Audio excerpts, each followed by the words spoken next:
What's up, you freaks of nature? I'm Eric Harrison, and welcome to Say It With Me Now, the Death Twitch Horror Review. Oh yeah!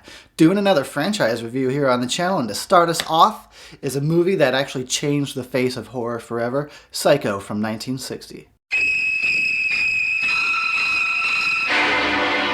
Here we have a quiet little motel, when in fact it has now become known as the scene of the crime.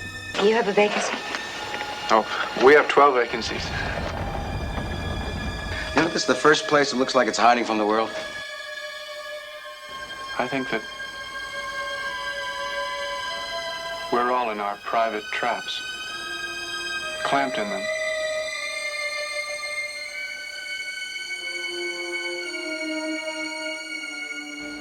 And none of us can ever get out. Is anyone at home? Oh, that must be my mother. Is anything wrong?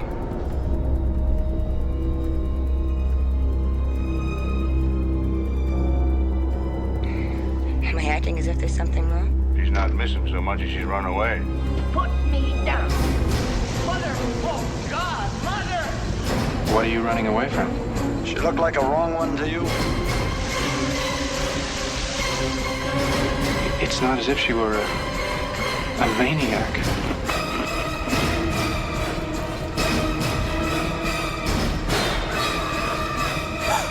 She just goes a little mad sometimes.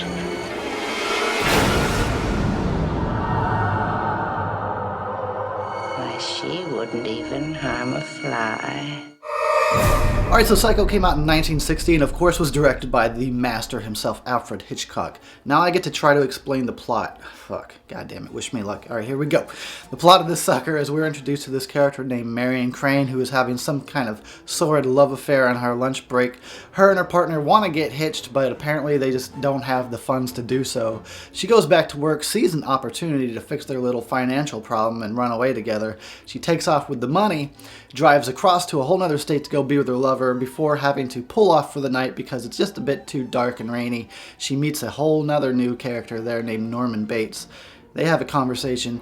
It doesn't go so well. And next thing you know, the whole movie switches on you. You just get the rug pulled out from under you and you're like, what the hell's going on here, Mr. Hitchcock? Sorry, I get excited talking about this film. Alright, let's go back to the beginning and go through this thing. In the day, like, low-budget chillers, as they were called, are shockers. You know, they didn't cost a lot of money, but people like to be startled. People like to be scared.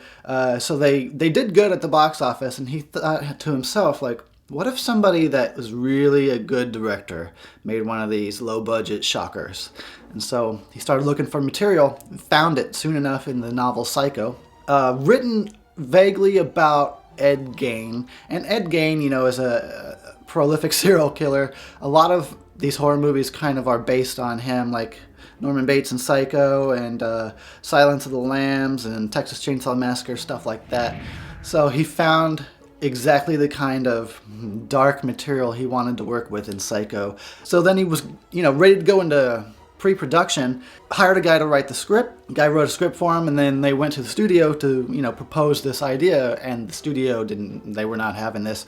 They just wanted him to do his thing, like make another big thriller, a big crime drama with big stars and a big budget, make us a lot of money.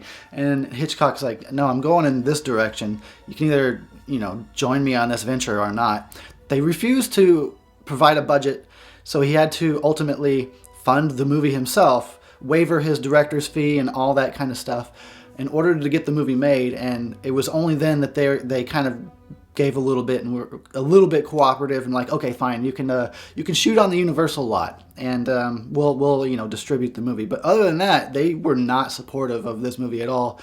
In fact, pretty much nobody, it seemed like, was supportive of Hitchcock and Psycho and the direction he was headed, but this is where he was going, and he knew what he was doing. So yeah, and this is what happened, was that they did shoot on the Universal back lot that would, you know, they built the motel and, of course, the infamous Psycho house, which is actually based on a painting by Edward Hopper. It's called the House by the Railroad. And he used his TV crew from his TV show Alfred Hitchcock Presents.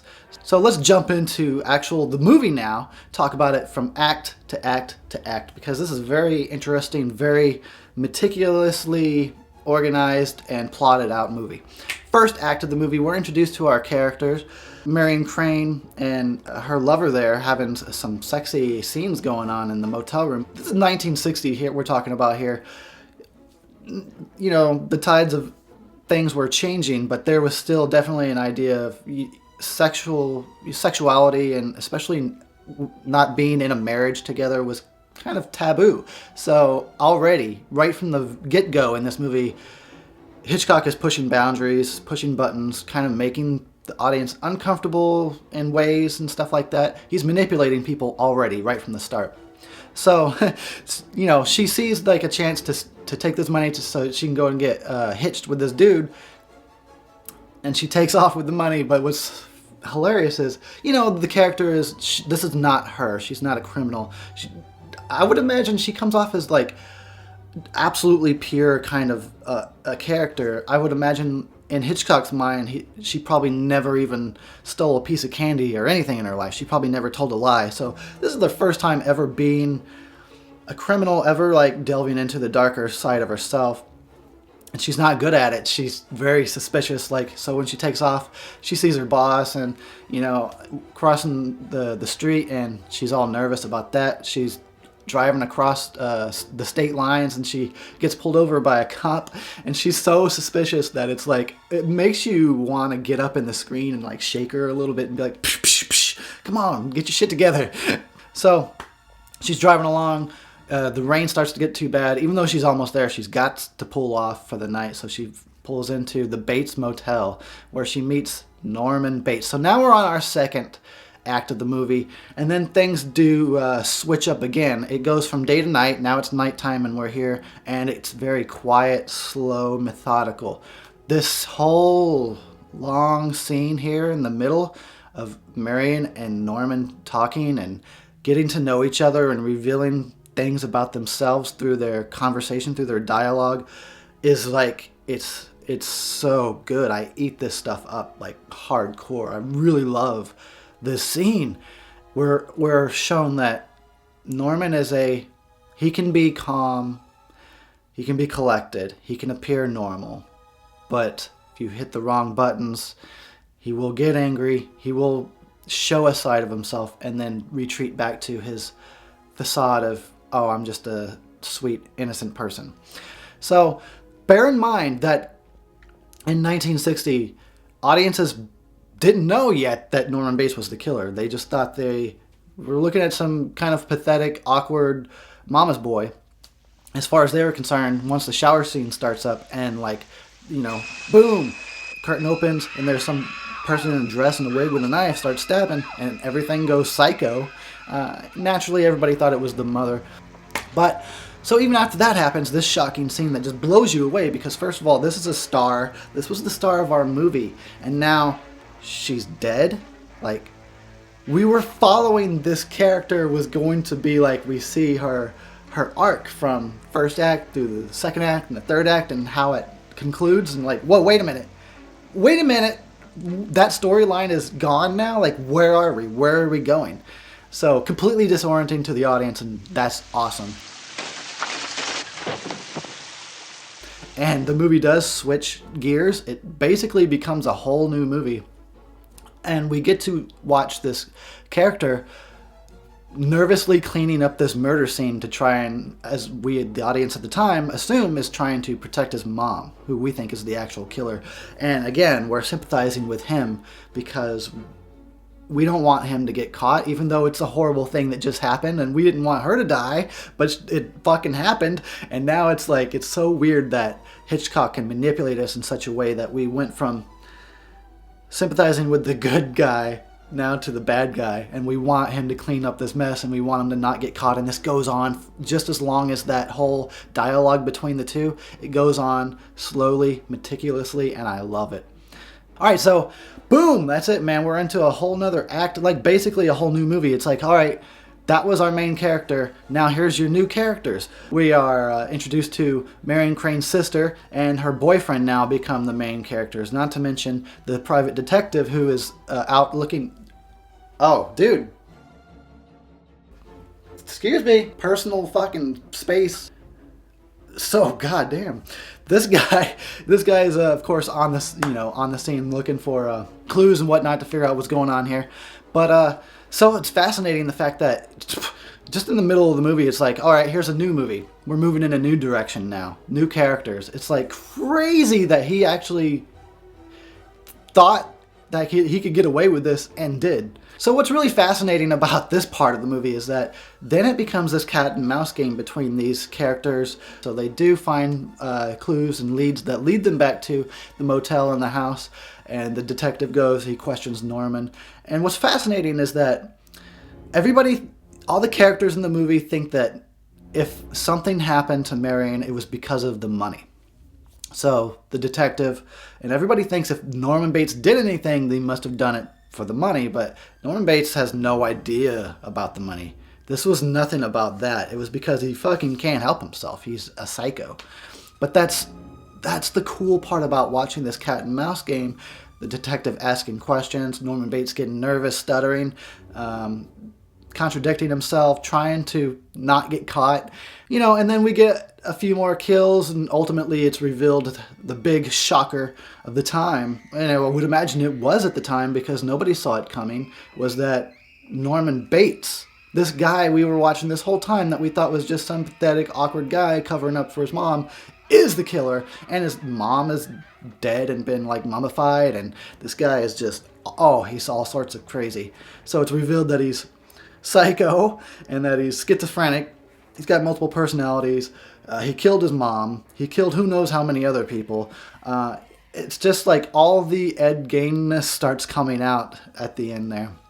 Now, one thing if there's actually anything that I would disapprove of or I'm not real keen on about this movie, it's definitely the fact that the last 10 minutes is spent by some psychiatrist explaining to the audience, essentially, all about psychosis, schizophrenia, and, Norman Bates had multiple personalities. It has to be explained to the audience, I guess. Actually, both me and Hitchcock himself was not real big on this scene, but he left it in. I think we both agree it doesn't need to be explained. It's better that it's not explained. I probably would cut maybe a short explanation. Short. Keep it short and simple. It goes on for too long. This guy just goes on for fucking 10, 12 minutes explaining the psychology behind it. Not necessary. It's kind of talking down to the audience. We're not that stupid. We understand sort of what's going on here once it's revealed, in the big twist. So, not necessary. But other than that, this movie is fucking solid. So let's talk about how Alfred Hitchcock promoted this movie. He basically used the William Castle School of Film Promotion to just kind of make it a theatrical thing outside of the theater. He made it a big spectacle. First of all, and it was a good choice. Because the star of the movie dies halfway through, it was like, first thing we need to do is make sure that we implement this rule that you cannot come into this movie late. And I guess that was a thing that happened a lot back then. People would just I got a few minutes, let me go into this movie. I don't care if it started. But Hitchcock was having none of that shit. He's like, no, you show up on time, and that's it. Once the movie starts, doors are closed, no one gets allowed in. And theaters didn't have to go along with this, but they did. They understood what he was doing. They understood it was generating buzz. And then, during the previews and stuff, there would be Alfred Hitchcock on the screen saying to the audience themselves, after you've seen the movie, please do not divulge any of the secrets of this movie to your friends or family. Let them enjoy the shock of it as well as you're going to. And audiences obeyed. They didn't go out and blabber it like these days. Oh my God.